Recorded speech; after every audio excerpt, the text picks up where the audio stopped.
الحمدللہ رب العالمین، الصلاۃ والسلام علی رسولہ الامین وآلہ واصحابہ اجمعین والعاقبۃ للمتقین۔ محترم خواتین و حضرات، السلام علیکم ورحمۃ اللہ وبرکاتہ۔ اعوذ باللہ من الشیطان الرجیم، بسم اللہ الرحمن الرحیم۔ الزانیۃ والزانی فاجلدوا کل واحد منہما 100 جلدہ ولا تأخذکم بہما رأفۃ فی دین اللہ ان کنتم تؤمنون باللہ والیوم الآخر ولیشہد عذابہما طائفۃ من المؤمنین۔ صدق اللہ مولانا العظیم۔ سیرت نبی صلی اللہ علیہ وسلم کا سلسلہ چل رہا ہے، 5ویں سال میں، 5ویں ہجری میں جو واقعات پیش آئے اور اللہ تعالیٰ نے جو صورتوں کو نازل فرمایا ان پر گفتگو چل رہی ہے۔ ترتیب کے اعتبار سے ہم نے جنگ احزاب کو، جنگ خندق جسے کہتے ہیں، پہلے لیا، غزوہ بنو المصطلق، جنگ بنو المصطلق کو اس کے بعد میں لیا، اور ان دونوں اوقات میں 2 واقعات ہو گئے۔ ایک تو یہ کہ نبی کریم صلی اللہ علیہ وسلم کا نکاح پھوپھی زاد بہن حضرت زینب سے ہوا، جو منہ بولے بیٹے حضرت زید بن حارثہ کی زوجہ تھی۔ اس پر بڑا ہنگامہ ہوا اور کہانیاں بن گئیں۔ اس ضمن میں اللہ تعالیٰ نے سورۃ الاحزاب میں خواتین سے متعلق ایسے وہ احکامات نازل فرمائے جو خواتین ضرورت کے لیے باہر جائیں تو انہیں کیسا گیٹ اپ کرنا چاہیے، کیسا لباس، انداز کیا ہونا چاہیے، یہ احکامات۔ اب یہ غزوہ بنو المصطلق کے موقع پر نبی کی زوجہ پر، ام المومنین پر ایک تہمت لگ گئی، بڑی بات ہے۔ یہ سازشیں ہوتی ہیں دشمنان اسلام کی، ہر دور میں آج بھی ہوں گی۔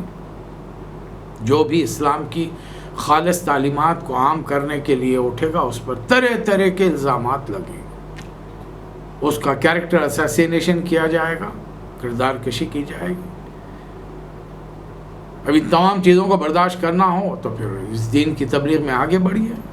لوگ عمومی طور پر ہمارے بڑے بڑے مدرسوں سے سرٹیفکیٹ حاصل کرنے والوں نے تقاریر تک اپنے آپ کو محدود رکھا ہے، پریکٹیکلی اپنی زندگیوں میں اور لوگوں تک بات پہنچانے کی کوششیں بہت ہی کم کی گئی۔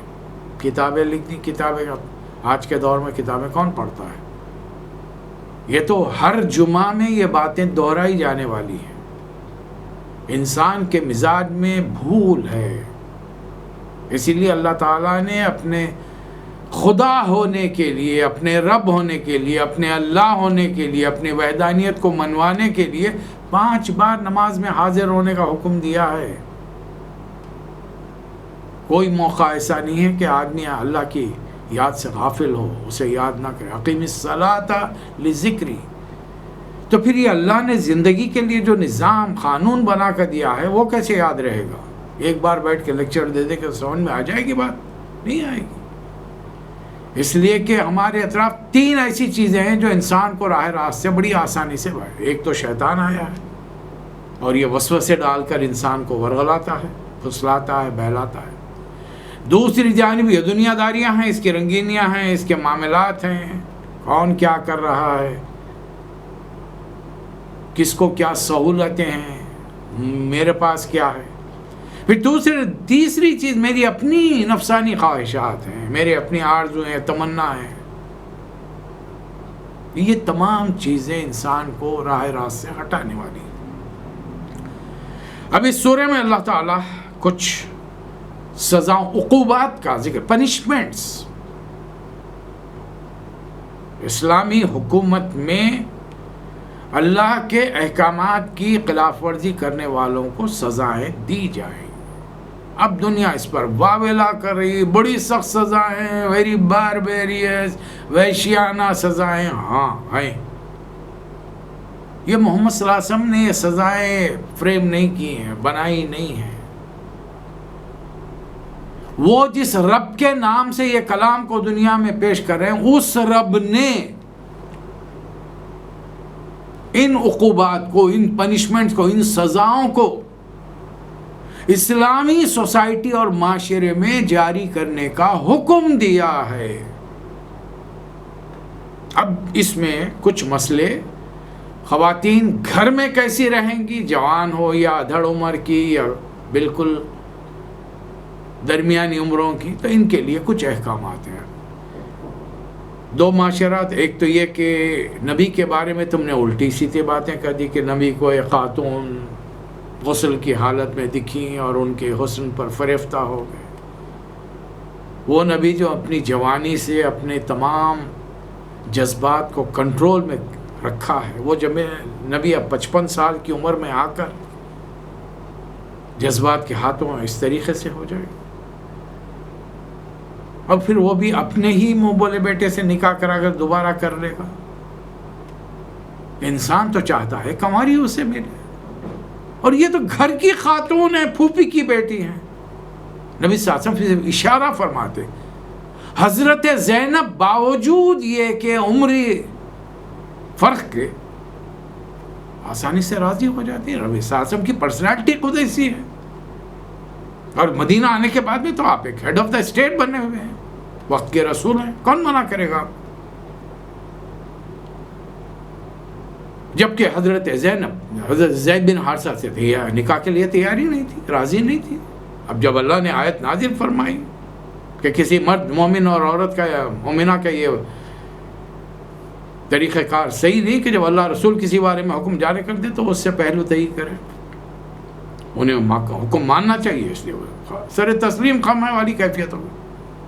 اب دوسرا، نبی کے بارے میں تم نے یہ کیسے تصور کر لیا کہ نبی کی زوجہ سے ایک فحش بات ہو سکتی ہے؟ اب یہ داخلی معاملات سے متعلق نہ صرف کچھ احکامات دیے گئے بلکہ اب سزائیں، امپلیمنٹیشن، اس کو امپلیمنٹ کرو اسلامی معاشرے میں۔ اب یہ جو میں نے آیت آپ کے سامنے کی ہے، تلاوت کی ہے، آیت نمبر 2 سورۃ النور، پہلی آیت گزشتہ بار، جس میں اللہ نے بڑا شدت کے ساتھ ہو دیا، سورۃ انزلناها وفرضناها وانزلنا فیہا آیات بینات لعلکم تذکرون۔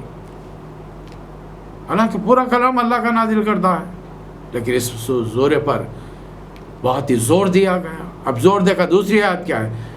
کنواری لڑکی یا کنوارا لڑکا آپس میں اگر جنسی تعلق میں ملوث ہو جائیں بغیر نکاح کے 100 کوڑے مارے جائیں۔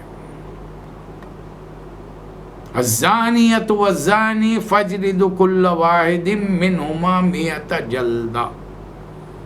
اچھا، یہی کام اگر ایک شادی شدہ مرد اور شادی شدہ عورت کریں تو کیا کرے گا؟ یہ قرآن نے سزا نہیں دی، اس میں اللہ تعالیٰ نے اس کا ذکر نہیں کیا۔ یہ سزا تورات میں دی گئی ہے، ان کو پکڑیے نا، وہاں تو کچھ کہنے سے پر جلتے ہیں، ہمت نہیں ہوتی وہاں پر، ان سے کہیے نا۔ وہاں پر تو ایک آدمی اپنی مرد ہے، شادی شدہ ہے، نو ایشوز، ایک عورت ہے شادی شدہ ہے، نو ایشوز، اس کا دل اپنے شوہر میں لگ رہا، اس کا دل اپنی بیوی میں نہیں لگ رہا، دونوں مل کر راضی خوشی تعلق قائم کر لیتے ہیں۔ آج یورپ کے اندر یہ بڑی کامن بات ہے۔ اب یہی چیز وہ چاہتے ہیں کہ پوری دنیا میں پھیل جائے، جبکہ مسلم تو مسلم، غیر مسلم معاشرے میں بھی آج سب کانٹیننٹ میں اور ایسٹرن سائڈ میں یہ چیز بڑی معیوب تصور کی جاتی ہے، اور کوئی برداشت نہیں کرتا۔ کوئی شادی شدہ مرد یا عورت یہ برداشت نہیں کرتا کہ میرا شوہر یا میری بیوی کسی سے اور ایکسٹرا میریٹل افیئرس رکھے، تعلقات رکھے۔ تو ان کو کیا سزا دی گئی؟ وہ تو اور زیادہ باربیریس ہے اس اعتبار سے، نعوذ باللہ من ذالک۔ ہم اسے نہیں کہیں گے باربیریس، وحشیانہ سزا ہم نہیں کہیں گے، اس لیے کہ اللہ کا قانون ہے۔ ان کے تورات میں تو لکھا ہے کہ ایسے لوگوں کو رجم کرنا چاہیے، پتھر مار کر ہلاک کرنا چاہیے۔ اب مجھے بتائیے، کسی کو الیکٹریکل شاک دیجیے، چند سیکنڈ میں موت ہو جائے گی۔ ایک گولی دل پر ماری ہے، پیشانی پہ گولی ماری ہے، چند سیکنڈ میں موت ہو جائے گی۔ ایک تلوار سے گردن اڑا دیجیے، 1 سیکنڈ میں۔ زہر دے دیجیے، چند منٹ کے بعد میں تڑپ کے مر جائے گا۔ یہ سزا زیادہ مشکل ہے، یا یہ سزا زیادہ مشکل ہے کہ ایک ایک پتھر مار کر عورت پورے جسم پر بھی پتھر نہیں مار سکتے، ایک بڑا گڑھا کھودا جائے گا اس کے خط کے برابر، صرف اتنا حصہ گردن کا اوپر کھلا رکھا جائے گا اور بقایا جسم کو اندر زمین اس گڑھے میں اتارا جائے گا. اب سر پر پتھر ماریں گے، یہ بڑا چٹان لے کر مارنے کا حکم نہیں، پتھر مارے جائیں گے. اب کتنے پتھروں کے لگنے کے بعد، کیا تکلیف برداشت کرنے کے بعد اس عورت اور مرد کی موت واقع ہوگی. مرد تو البتہ رسیوں سے جکڑ کے کھڑا کیا جائے گا، اس سے لوگ اس پر سنگباری کریں گے. اب یہ موت کون سی مجھے؟ یہ رجم کی سزا زیادہ مشکل ہے یا آج دنیا والوں نے جو سزائیں رکھی ہیں وہ مشکل؟ دونوں صورتوں میں موت واقع ہو. اللہ کی سزا یہ ہے کہ دنیا والے اسے دیکھیں، عبرت حاصل کریں، پھر ایسا خوف دلوں میں بیٹھے کہ دوبارہ کوئی شخص یہ حرکت کرنے سے پہلے، عورت ہو یا مرد، 100 بار سوچے. خاندان کی بدنامی، اپنی بدنامی، سوسائٹی کے اندر بے عزتی، اور پھر اس کے بعد میں ایک تکلیف دہ موت. اور پھر یہ سیدھی سادھی نہیں ہوگی، بلکہ جب یہ پکڑے جائیں گے، اور پکڑے جانے کی باقاعدہ شرطیں رکھی گئی ہیں. انسان قتل ہو گیا، اللہ حکم دے رہا 2 گواہ چاہیے. آج کی دنیا کے اندر بھی ہے کہ 2 آئی وٹنس چاہیے، چشمدید گواہ. وہ بیان دے دیں کہ ہم نے فلاں صاحب کو تلوار سے، پستول سے، ریوالور سے گولی مارتے ہوئے دیکھا ہے، یا اس کے پینے کے پیالے میں زہر ملاتے ہوئے دیکھا ہے. اسے موت کی سزا دی جائے گی، قاتل کو موت کی سزا دی جائے. 2 آدمی. عورت نے بدکاری کی، 4 آدمی آئی وٹنس چاہیے. ہم نے اپنی آنکھوں سے اسی عورت کو اسی مرد کے ساتھ اور اتنے قریب دیکھا ہے کہ ان دونوں کے جسم ایک دوسرے میں پیوست تھے. ازدواجی تعلقات کی اس کیفیت کو ہم نے آنکھوں سے دیکھا ہے. اگر اس میں 3 نے کہا کہ میں نے پریکٹیکلی دیکھا ہے اپنی آنکھوں سے، اور چوتھے نے کہا کہ مجھے صاف نظر نہیں آیا، دھندلا تھا، چہرہ صاف نہیں تھا عورت کا یا مرد کا، اور اتنے قریب سے مجھے اتنا سمجھ میں نہیں آیا، یہ گواہی منسوخ. 3 نے گواہی دی ہے لیکن چوتھے کی گواہی نہیں ہے، یہ گواہی قابل قبول نہیں. اور ان 4 لوگوں کو جھوٹا الزام لگانے کی وجہ سے اسلام ایک اور سزا نافذ کرتا ہے، 80 کوڑے قذف، کسی پر تہمت لگانا، ورنہ ثابت کرو. کنوارا لڑکا لڑکی بدکاری کریں گے، 100 کوڑے مارے جائیں گے. شادی شدہ عورت یا مرد بدکاری کریں گے، رجم مار کر. تورات کی سزا کو رسول اللہ صلی اللہ علیہ وسلم نے اسلام میں رکھا ہے. اور اللہ چاہتا ہے کہ جب ان لوگوں کو سزا دی جائے، وَلِيَشْهَدْ عَذَابَهُمَا طَائِفَةٌ مِّنَ الْمُؤْمِنِينَ، ایمان والوں کا ایک گروہ وہاں پر رہے اور اس کام میں حصہ لے، پتھر مارے. آپ تعجب کریں گے، ایک خاتون کو آ کر انہوں نے اقرار کر لیا کہ اللہ کے رسول مجھ سے غلطی ہو گئی، شادی شدہ تھی. نبی صلی اللہ علیہ وسلم نے منہ پھیر لیا. وہ پھر سامنے آئی، مجھ سے وہ غلطی ہوئی ہے کہ جس کی سزا رجم ہے. نبی صلی اللہ علیہ وسلم نے پھر منہ پھیر لیا. وہ تیسری مرتبہ سامنے آئی، مجھ سے غلطی ہوئی، مجھے سزا دے کر پاک کیجئے. فرمایا کہ کیا پتہ حمل ہو گیا ہو اس بدکاری کے نتیجے میں. 9 مہینے کے بعد میں آئی تو واقعی حمل تھا. 9 مہینے میں ولادت ہوئی، بچے کو لے کر آ گئی. رسول اللہ صلی اللہ علیہ وسلم نے فرمایا کہ بچے کا کوئی قصور نہیں ہے، بچے کا حق اس کا دودھ پینا ہے، 2 سال پلاؤ. 2 سال کے بعد میں وہ خاتون بچے کو لے کر رسول اللہ صلی اللہ علیہ وسلم کی خدمت میں پھر حاضر ہوئی کہ بچے کے ہاتھ میں روٹی کا ٹکڑا ہے، وہ کھا رہا ہے. نبی صلی اللہ علیہ وسلم نے صحابہ اکرام کو حکم دیا کہ بچے کو لے لو، اس عورت کو لے آ کر رجم کرو. اس مقام پر آپ خود تشریف لے گئے، گڑھا کھودا گیا، عورت کو اتار دیا گیا، صرف اوپری حصہ نظر آ رہا تھا.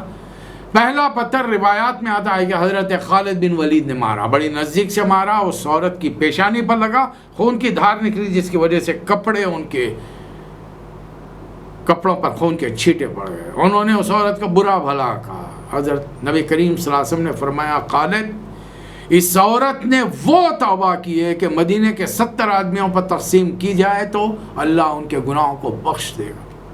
یعنی اس خاتون نے غلطی کی، اعتراف کیا اور یہ پسند نہیں کیا کہ اللہ کے دربار میں اس گناہ کے ساتھ حاضر ہوں۔ دنیا میں سزا مل گئی، آخرت میں کوئی سزا نہیں ملے گی۔ لیکن کتنے ہیں جو اپنے جرائم کا اعتراف کر سکتے ہیں، اپنے گناہوں کا اعتراف کر سکتے ہیں؟ یہ بڑے مسئلے کی بات ہے۔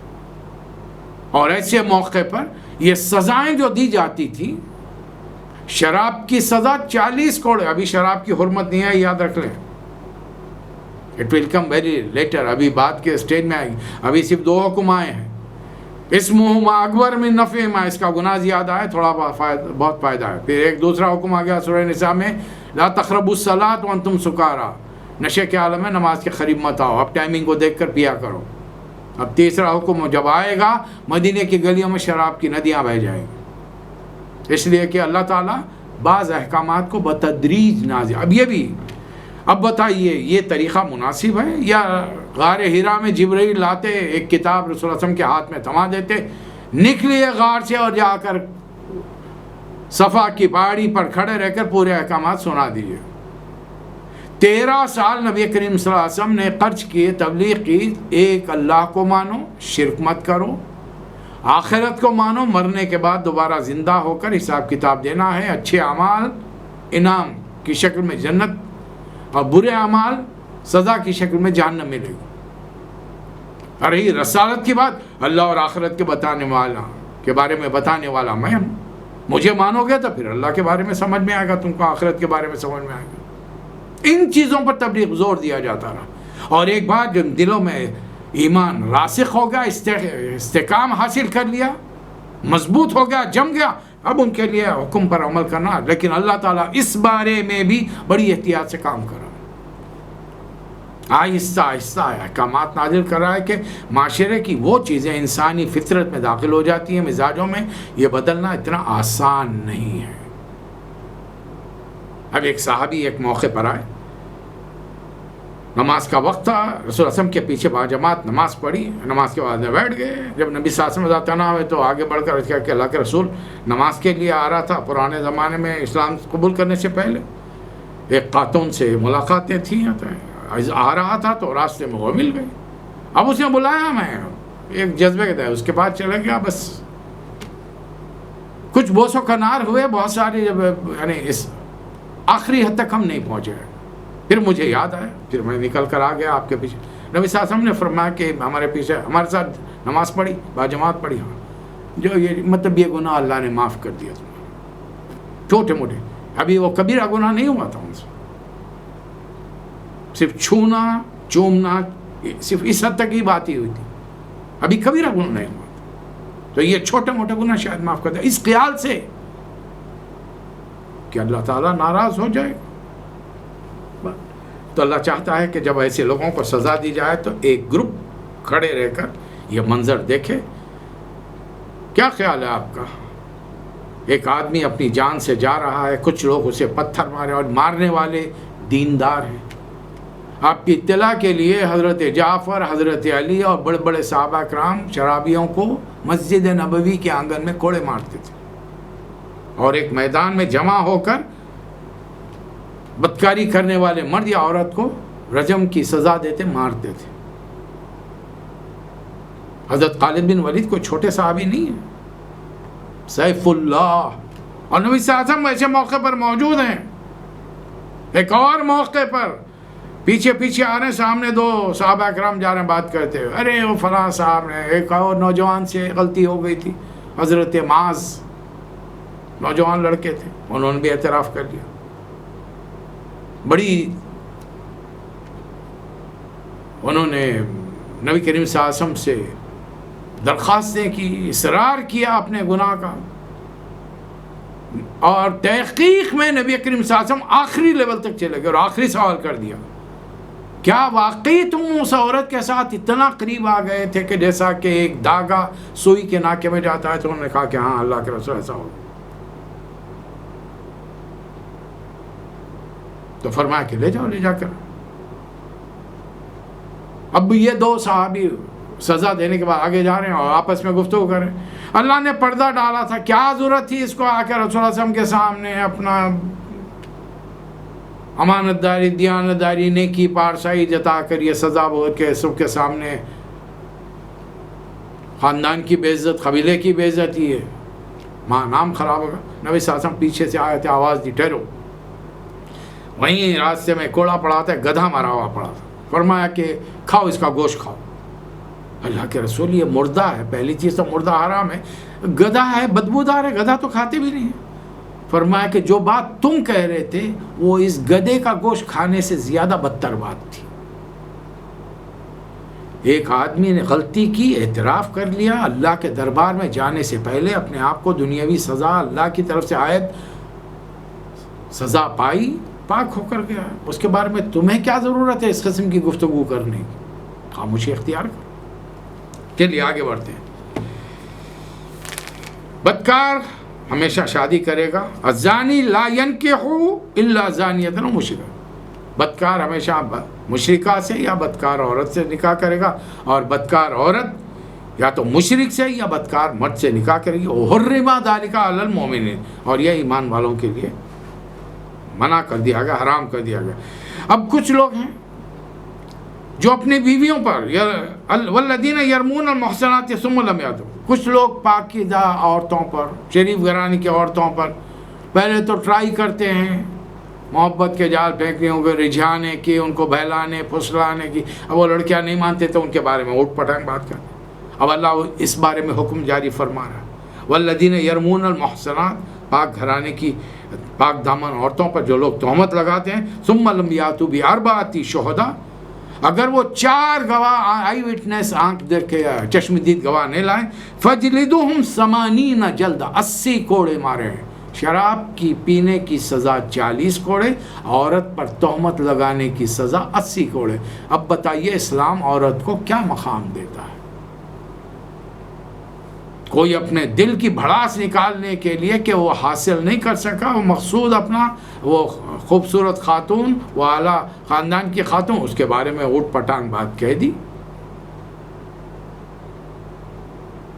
اسلامی حکومت اسے گرفتار کر کے 80 کوڑوں کی سزا دے گی اگر وہ ثابت نہیں کر سکا اپنے، اور 4 گواہ اس کو لانے ہوں گے۔ اور زندگی میں ان کی شہادت کبھی قبول مت کرو، اس لیے کہ یہ لوگ اولئک هم الفاسقون، یہ اللہ کے احکام کی کھلم کھلا خلاف ورزی کرنے والے ہیں۔ البتہ جو سچے دل سے توبہ کریں اور پھر اپنی زندگی کے معاملات کی اصلاح کریں، اللہ معاف کرنے والا ہے۔ اب ایک اور مسئلہ آتا ہے کہ بعض خواتین شادی شدہ ہونے کے باوجود اب پرانے کوئی کالج کے تعلقات، اسکول کے رشتے، محلوں کی آشنائیاں، خاندان کے کزنس، رشتہ داروں، چچا زاد، مومی زاد، مامو زاد، پھوپھی زاد، اس قسم کے لوگوں سے اب وہ دل سے بات نکل رہی نہیں ہے۔ شوہر بھی ہے لیکن شوہر کی غیر موجودگی میں یہ تعلقات چل رہے ہیں۔ اب شوہر کا گن سن ملتی ہے، اب وہ ظاہر ہے ایک شوہر کہاں برداشت کرے گا۔ اب اگر شوہر نے الزام لگایا تو اس کو بھی 4 گواہ لانے پڑیں گے۔ اب اللہ اس کے بارے میں، ایک صحابی جب یہ حکم آیا کہ والذین یرمون ازواجہم ولم یکن شہداء، ان کو بھی 4 گواہ لانے پڑیں گے، تو حضرت سعد بن ابی وقاص نے کہا اللہ کے رسول، اگر مجھے معلوم ہو کہ میری بیوی کے تعلقات کسی سے ہیں اور میں اپنے گھر سے کسی کو نکلتا ہوا دیکھوں تو میں گھر میں داخل ہوں اور دیکھوں کہ میری بیوی ایک ناشائستہ حالت میں ایک غیر مرد کے ساتھ ہے، تو آپ کا کیا خیال ہے؟ میں جا کر 4 گواہ لاتا رہوں گا؟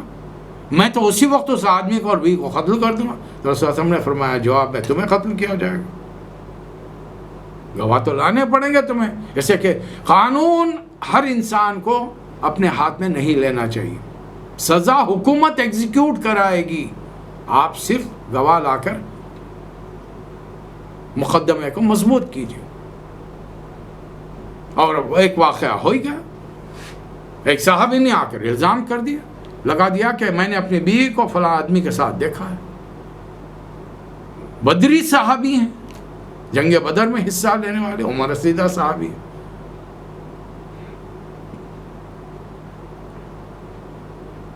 نبی صلی اللہ علیہ وسلم نے فرمایا کہ جاؤ 4 گواہ لاؤ ورنہ 80 کوڑے پڑیں گے بیوی پر تہمت لگانے۔ بیوی پر تہمت، مرد بھی اگر لگائے گا عزیز اقارب رشتہ دار تو بڑی دور کی بات ہے، شوہر اگر الزام لگائے گا اور اس کے پاس 4 گواہ نہیں ہوں گے، شوہر کو 80 کوڑے پڑیں گے۔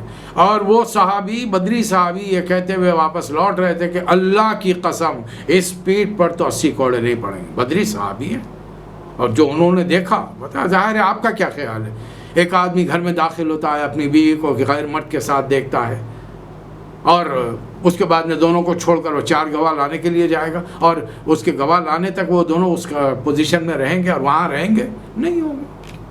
تو پھر اب اس کے لیے اللہ نے نیا قانون اتارا،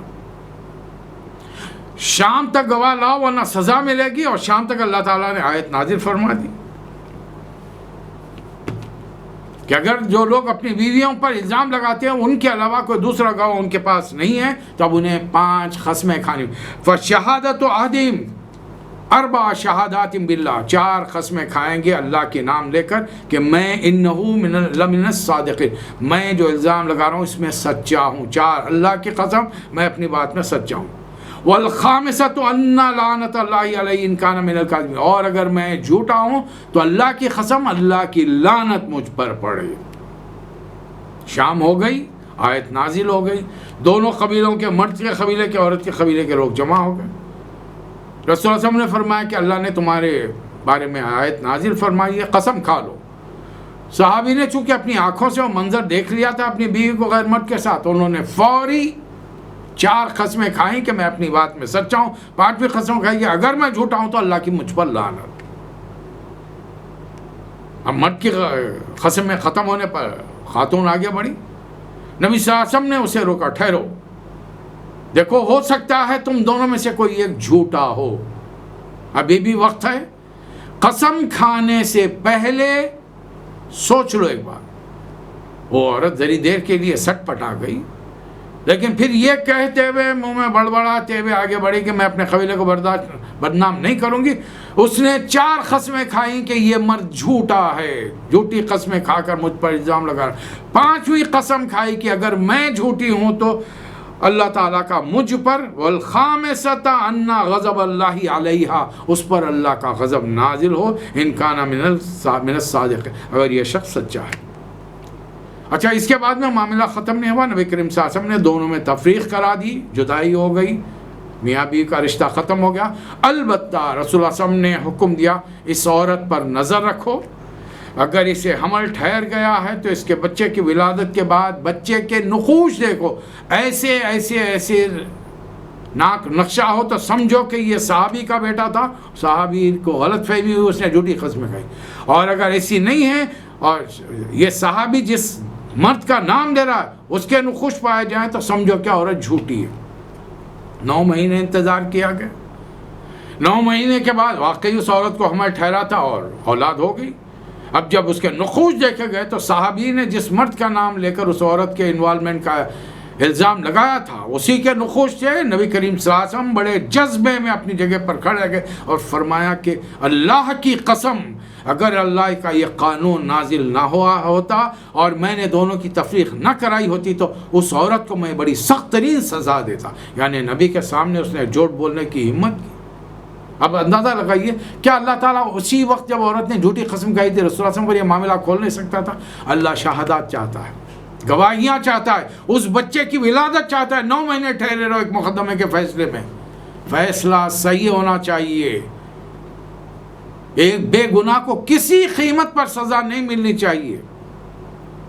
البتہ کوئی چھوٹ جاتا ہے تو چھوٹ جائے، بے گناہ کو سزا نہیں ملنی چاہیے۔ تو یہ اللہ تعالیٰ نے حکم دیا۔